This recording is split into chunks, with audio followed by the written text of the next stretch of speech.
Now let us come to example number 10 of your booklet. काफी अच्छा example है. Question में गिवन है कि एक रोप है, राइट, और इस रोप की टोटल लेंथ 2.45 मीटर है and mass of the length is 0.1 kg.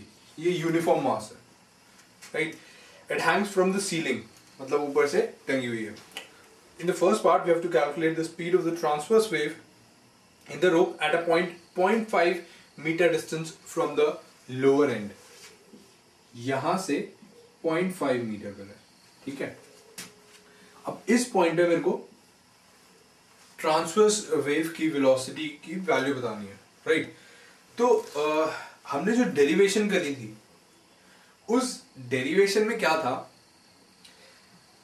उस डेरिवेशन में थी tension. V is equals to square root of T by M होता है, T बाय म्यू, ठीक है, M बाय L मास पर यूनिट लेंथ. अब इस पार्ट के लिए टेंशन क्या होगी?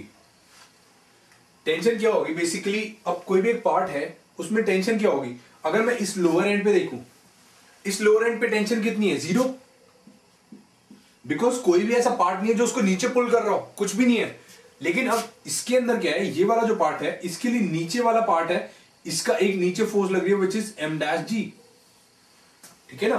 तो this will be equals to tension. So that means कि इस पार्ट के लिए टेंशन की वैल्यू कितनी होगी?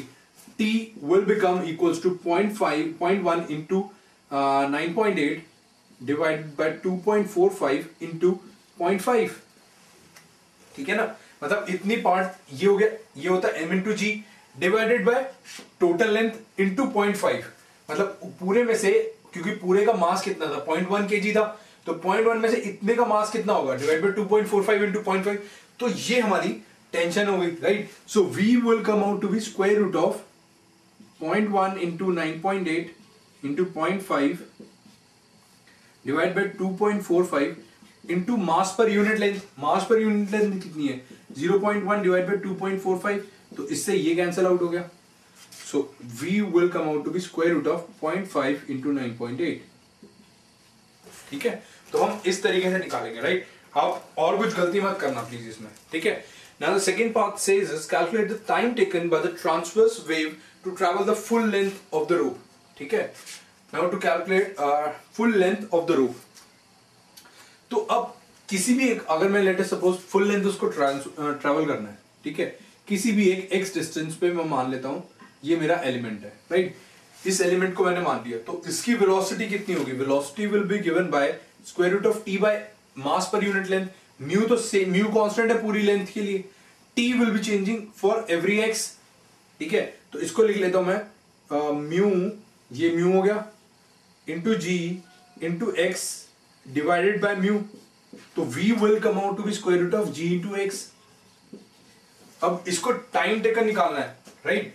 तो V क्या होता है? dx बाई dt होगा, dx by dt, right. So dx upon square root of x is equal to square root of g into t dt. और x क्या होगा? फ्रॉम 0 टू पूरी लेंथ L और फ्रॉम 0 टू टाइम t, खत्म. तो t will come out to be, t जो आपका आएगा that will come out to be 1 second. ठीक है. और ये क्वेश्चन बहुत सिंपल है, लेकिन एक्चुअली में क्या होता है कि अगर आप पहली बार चैप्टर करेंगे तो हो सकता है आपको थोड़ा टफ लग रहा हो, बट ये मतलब काफी सिंपल प्रॉब्लम है, डायरेक्ट एप्लीकेशन है, क्योंकि लीनियर इसका वेरिएशन है, ठीक है ना.